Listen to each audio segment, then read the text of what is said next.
러브레터 비전을 위해 기도해 주십시오. 하나님에게 러브레터를 받는 자녀가 되고 세상의 러브레터를 전하는 교회가 됩시다. 오늘 사순절 29일째입니다.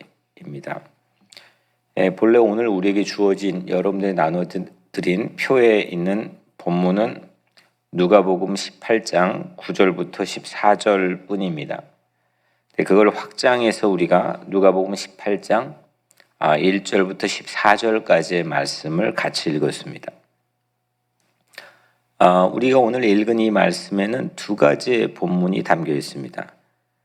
두 개의 비유가 담겨 있습니다. 예수님께서 들려주신 비유입니다.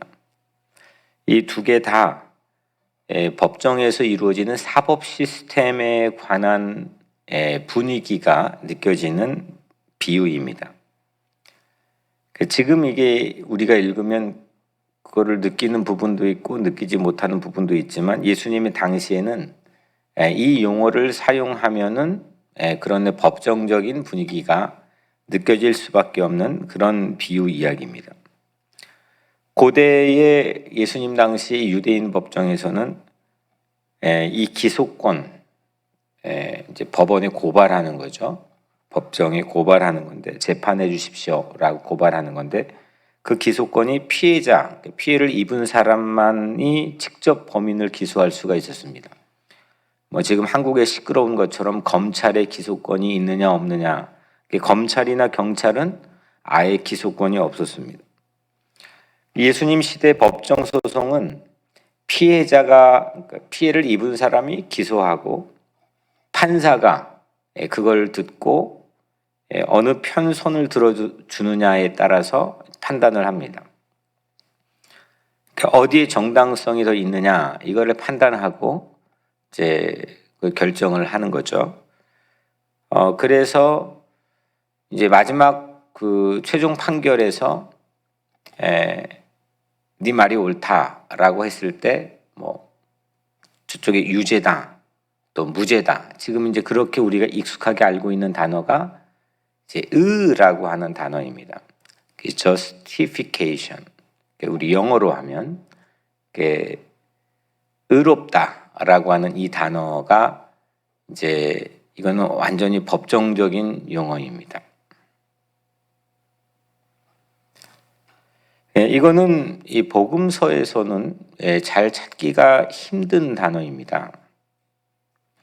바울 서신을 보면은 우리가 알고 있는 것처럼 전매 특허처럼 바울이 우리에게 소개했던 그런 단어가 justification, 의라고 하는 단어입니다. 칭의, 의롭게 칭함을 받는다, 의롭게 여겨진다. 그래서 우리는 이거를 후대의 사람들이 한자로는 이신칭의, 믿음으로써 의롭게 칭함을 받는다라고 하는 어떤 신앙의 교리, 특히 개신교의 기초를 놓는 중요한 교리가 되죠. 오늘 이 두 개의 비유의 유독 법정 용어인 의라고 하는 이 단어에 관련된 이 단어들이 반복적으로 소개가 됩니다. 먼저 첫 번째 비유의 과부와 재판장의 대화를 보면 양쪽 다에서 원한을 풀어주소서, grant me justice, 나에게 정의를, 올바름을 확인시켜 주소서, 원한을 풀어주소서. 3절, 5절, 7절, 8절 이게 전부 다 법정적 용어입니다. 그냥 나 좀 원한을 풀어주소서라고 한 게 아니고 이건 양쪽 다에 오가는 공방의 대화의 내용이 법정적인 용어입니다. 두 번째 비유에서 바리새인과 세리에 대한 판정을 말할 때 바리새인은 자기 스스로를 의롭다고 여겼죠. 그 영어 성경에는 righteousness, 그게 법정적 용어입니다. 그리고 세리는 자기가 의롭다고 말하진 않았지만 의롭다 하심을 받고 justified, 이것도 마찬가지로 의와 관련된 법정적 용어에 관한 이야기입니다. 최후 법정에서 최후 인정을 마지막 법정에서 마지막 인정을 어떻게 받을 수 있느냐? 누가 받을 수 있느냐? 여기에 관한 답을 오늘 본문은 우리에게 제공하고 있습니다. 두 개의 비유를 이제 차례차례로 우리가 함께 살펴보겠습니다.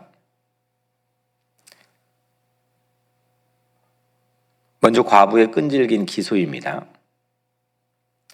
1절, 예수께서 그들에게 항상 기도하고 낙심하지 말아야 할 것을 비유로 말씀하여.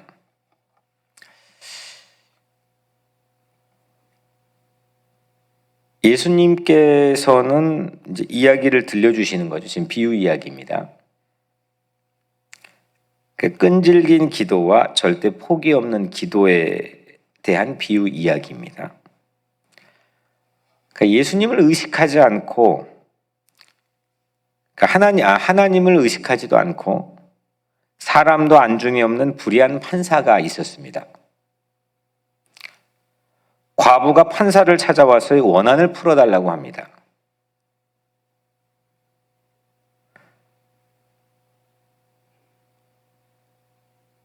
판사는 과부를 거들떠보지도 않습니다. 그런데 과부가 계속 찾아왔습니다. 판사가 그때 혼잣말 하는 것을 예수님께서 우리에게 이야기를 들려줍니다.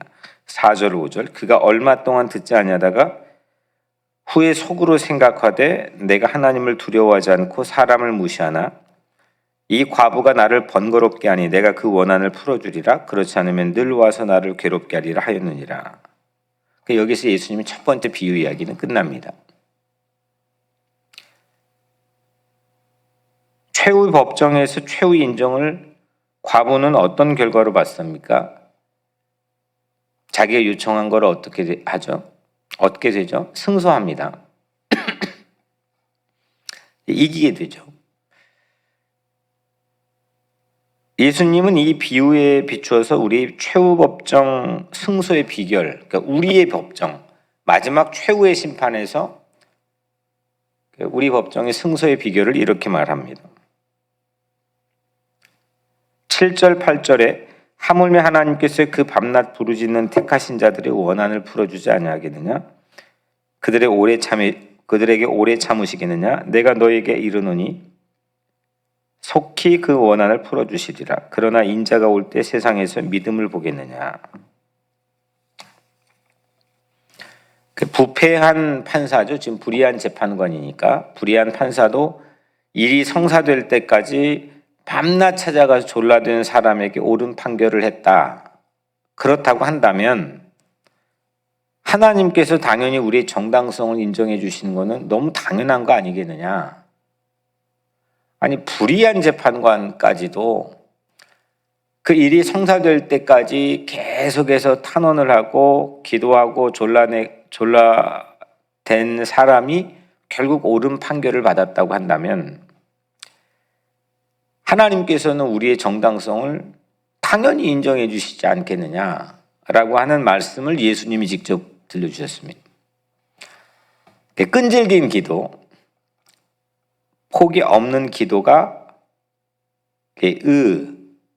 마지막 최후의 심판에서 우리가 의로움을 인정받을 수 있다라고 하는 첫 번째 비결이라고 예수님 말씀했습니다. 그리고 그 말씀을 그러나 인자가 올 때 세상에서 믿음을 보겠느냐?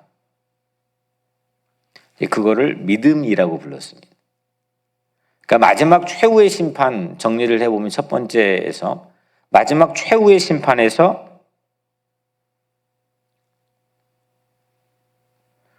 우리가 최후의 인정을 올바르게 받는 예수님이 들려주신 1차 비결은 뭐냐? 믿음이라는 거죠. 이해 오십니까? 예. 진짜 오세요? 예. 멍하신 것 같아가지고. 근데 인자가 올 때는 끈질긴 믿음, 끝까지 가는 믿음, 변치 않는 믿음, 왔다 갔다 하는 믿음 말고 그 믿음을 땅에서 얼마나 찾을 수 있겠는지 예수님께서 물었습니다. 그죠? 인자가 올 때 세상에서 믿음을 보겠느냐? 믿음이 희박하다. 그런 사람이 과연 끝까지 믿고 포기 없이 믿고 그런 사람들이 얼마나 과연 있겠느냐 이렇게 말씀하신 거죠. 여튼 마지막 최후의 자리까지 지금 이게 관심입니다. 누가 올바르게 판단받을 거냐, 누가 올바르게 정당성을 인정받을 거냐. 지금은 막 고난이 있고 우리 각자가 밀리는 것 같고 오히려 우리가 잘못 살은 것 같고 뭐 그런 모습이겠죠. 당시에도. 최후의 마지막 주님의 심판대 앞에서, 최후의 심판 앞에서 누가 어떻게 왜 어떤 비결로 인정을 받겠느냐? 믿음이라는 거죠. 그래서 우리가 끈질기게 믿자는 거죠. 그리고 포기하지 않고 믿자는 거고 무조건 믿자는 겁니다. 두 번째 비유로 넘어오면 성전에서 이 지금 두 번째 비유는 성전에서 이루어진 종교 행사처럼 보이지만 사용된 단어를 보면 또 이 또한 분위기가 법정입니다. 9절 10절에 또 자기를 의롭다고 믿고 다른 사람을 멸시하는 자들에게 이 비유로 말씀하시되 두 사람이 기도하러 성전에 올라가니 하나는 바리새인이요 하나는 세리라. 그죠? 성전에 올라가니 두 사람이 기도하러. 그러니까 장소가 성전임에도 보통 성전이 아니라 하나님 법정 같은 그런 분위기입니다. 하나님 법정과 같은. 왜냐하면 의롭다고 라고 하는 righteousness라고 하는 이 용어 때문입니다. 의롭다고 믿고 다른 사람 멸시하는 자들에게. 그래서 이제 9절 10절은 그렇게 이제 무대에 대해 설명을 하고 있고 그 등장 인물을 소개하고 있고 이제 본격적으로 11절 12절은 바리새인이 나와서 자기 변론하고 있습니다. 그리고 13절은 세리가 자기 변론을 하고 있고 14절은 최종 판결을 하고 있습니다. 그러니까 먼저 11절 12절 바리새인이 자기 변론하고 13절은 세리가 자기 변론하고 14절은 최종 판결을 합니다.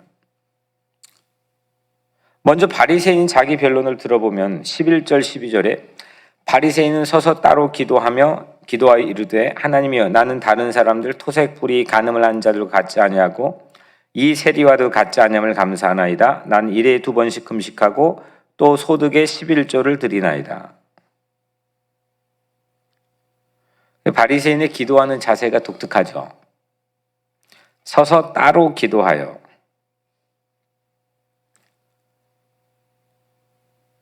그 스스로를 구별합니다. 그 자세, 기도하는 자세만큼 내용도 다 구별일색입니다. 나는 구별됐다는 겁니다. 세 가지 죄인과 나는 같지 않다. 토색, 불의, 간음하는 자들과 나는 같지 않다. 이 세리와도 같지 않다. 그러니까 누구하고 나는 구별된 건 너무 감사하다. 채 같지 않은 건 난 너무 감사하다. 이렇게 얘기하는 거죠.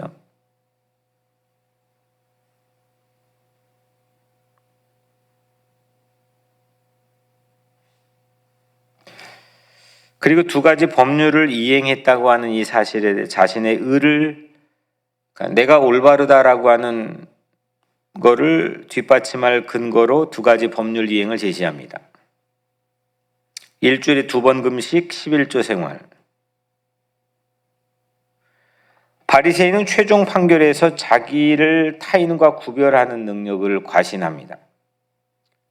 그러니까 이 최종 판결을 앞두고 내가 타인과 구별되어 있다고 하는 이 사실에 대해서 과신하고 자기 행위를 자랑하는데 자랑해서 자기가 자기를 판결합니다. 지금. 그러니까 다 자기입니다. 반면에 세리의 자기 변론을 보면 13절에 세리는 멀리 서서 감히 눈을 들어 하늘을 쳐다보지도 못하고 다만 가슴을 치며 이르되 하나님의 불쌍히 여기소서 나는 죄인으로소이다 하였느니라.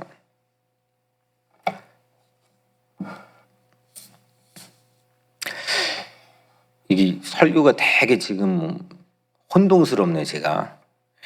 이렇게 잡념이 생기죠. 반면에 세리는 자기 변론을 이제 하는데 13절에 세리는 멀리 서서 감히 눈을 들어 하늘을 쳐다보지도 못하고 다만 가슴을 치며 이르되 하나님이여 불쌍히 여기소서 나는 죄인이로소이다 하였느니라. 세리 자세는 이게 좀 다르죠. 멀리 서서 후미진 곳에 서가지고 가까이 오지도 못합니다. 구부정하게 웅크려가지고 고개에 들지도 못하고 두 손으로 얼굴을 가린 채 또 손으로 가슴을 치면서 그 다음에 이제 이게 지금 자세죠. 판결에 결정적 영향을 할 자기 변론을 합니다. 하나님이여 불쌍히 여기소서 나는 죄인으로소이다. Have mercy on me. 그러니까 죄인인 나에게 하나님 자비를 베풀어 주옵소서. 나를 불쌍히 여겨 주옵소서.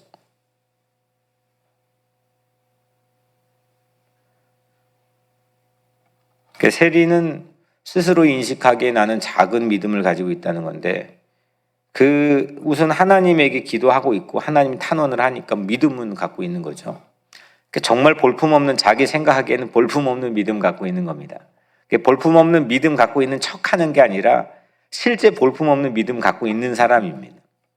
남에게 이렇게 막 과신할 수 있는 믿음이 전혀 아니고 남 눈치 보면서 있을 수 있는 그런 믿음이 아니고 그냥 그런 믿음 갖고 있는 겁니다.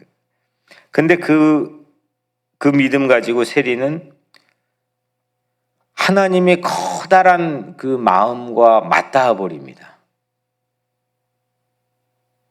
세리는 어마어마하게 노력을 했는데 막 늘 스트레스 받으면서 노력했는데 하나님 마음 근처도 가지 못하는데 이 세리는 하나님 그 커다란 마음을 꿰뚫어 버립니다. 하나님이여 불쌍히 여기소서 난 죄인으로소이다. 하나님의 자비, mercy, 하나님 자비에 자기를 내던져 버리는 사람이죠. 자격이 없기 때문에 하나님 자비에 자신을 내던지게 되는 거죠. 반면에 바리새인은 보십시오. 자신의 업적과 자랑을 늘 근거해 가지고 자기 변론을 하는데 최종 판결을 볼까요? 최종 판결 마지막 14절. 내가 너에게 이르노니 우리 같이 한번 읽어볼까요? 최종 판결은 시작. 내가 너에게 이르노니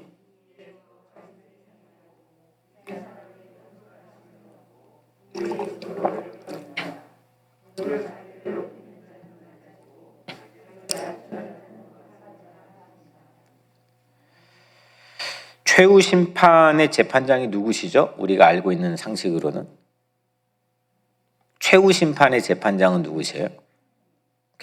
예수님이 마지막 심판 때 이제 재판하시잖아요. 근데 최종 판결을 지금 이 예수님이 만들어 우리에게 들려주신 비유 이야기에서 들려주시는데 의롭다 하심 받고 다행하게 집으로 돌아가는 사람, 이 사람이 의롭다 하심을 받고 그의 집으로 내려가느니라. 그게 누구냐는 거죠. 의롭다 하심을 받고 다행히 올바름을 정당성을 인정받고 아무 죄도 취급받지 않고 의롭다 하심을 정당성을 인정받고 집으로 돌아간 사람이 저 바리새인이 아니고 이 사람이 의롭다 하심을 받고, 그러니까 이 사람은 세리죠. 바리새인보다는 세리가 정당성 인정받고 귀가했다는 거죠. 상당히 당혹스러운 판결 아닙니까, 우리에겐? 지난주에도 이런 말씀 한번 우리가 살펴봤지만, 아니 그동안 우리가 열심히 신앙생활 했다고 하는 그 뻐기는 자랑스러움들이 은근히 있거든요. 그거 다 필요 없다는 거 아닙니까, 그러면? 이거 상당히 우리에게는 쇼킹한 판결입니다. 아주 당혹스러운 판결입니다. 이 본문을 잘 읽어낼 줄 아는 사람이라면. 이 말씀 앞에서 우리는 잘못된 교훈을 또 내리기도 합니다. 그러면 바리새인은 나쁜 판결을 받았으니까 바리새인의 금식과 11조를 우리는 하지 않을 구실을 여기서 찾기도 하죠. 근데 예수님은 그 신앙적인 행실들, 11조하고 금식하고 기도하고 이런 행실에 그 아무 필요 없어 라고 하는 그 무용론을 말씀하시는 게 아니죠. 그러려고 이 비유를 말씀하시는 게 아니고 바리새인의 태도와 자세, 그 바리새인의 속에 있는 마음을 지금 탈로 나게 만드는 거죠. 우리도 마찬가지입니다. 태도와 자세가 중요한 거죠. 하나님을 사랑하는 자는 금식도 하고 11조도 당연히 해야죠. 다만 그것이 솔직히 누구를 위한 금식이고 누구를 위한 11조인지 바리새인 탈로가 나는 거죠. 모두 다 자기를 위한 행위였습니다. 하나님을 향한 사랑의 마음이 아니고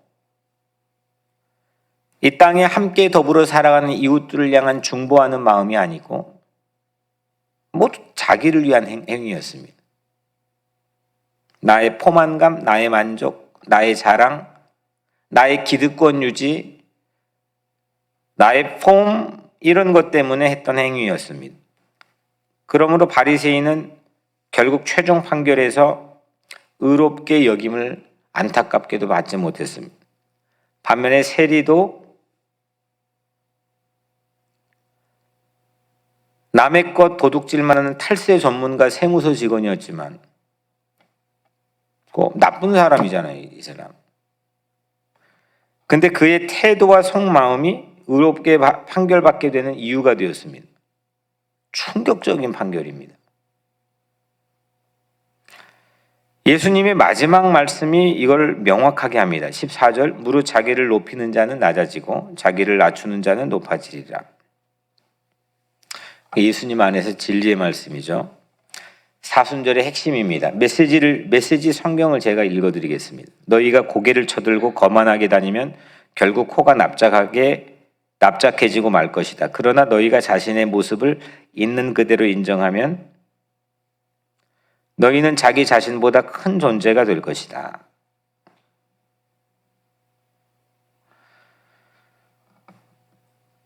너희가 고개를 쳐들고 거만하게 다니면 결국 코가 납작해지고 말 것이다. 그러나 너희가 자신의 모습을 있는 그대로 인정하면 너희는 자기 자신보다 큰 존재가 될 것이다. 하나님의 올바름, 결국 우리는 그걸 획득해야 되는 그런 삶의 아주 절체절명의 가장 큰 목표를 가지고 있는 사람들이잖아요. 그렇죠? 하나님이 나를 옳게 여기야 되는 거 아니면 그거보다 더 중요한 게 없는 사람들이잖아요. 그걸 아는 사람들이고 그걸 실체를 보는 사람들이고 근데 그 하나님의 의는 우리가 결국 올바르게 인정받고 정당성을 인정받는 거는 여러분들이 어떻게 해야 되는 거냐? 하나님의 자비에서만 비롯된다는 걸 얘기하는 겁니다. 그 자비에 우리를 던질 수 있는 사람들, 그 사람들만 옳게 여김을 받을 수 있다는 거죠. 공짜 선물입니다. 내 업적과 행위가 아니라는 거죠. 뭘 했고 성경 공부를 뭘 했고 뭐 기도를 얼마큼 했고 이게 필요 없다는 겁니다. 그거는 하나님께서 나에게 옳게 여김을 해주실 걸 확신하기 때문에 그냥 덤으로 우리가 그게 길이라고 하니까 하는 거죠. 아무것도 없는 사람들이 사실은 이렇게 막 자랑을 하고 막 그러는 거죠. 과부는 하나님 자비에 끈질기게 포기하지 않고 매달리고 기도한 대표적인 사람으로 예수님의 소개가 되고 있죠. 끈질기게 거기에 찾아가서. 인간이 가장 궁금한 것은 사후에 하나님 앞에서 어떤 판결을 얻는지입니다. 여러분들은 어떤 판결을 얻을 거라고 생각합니까?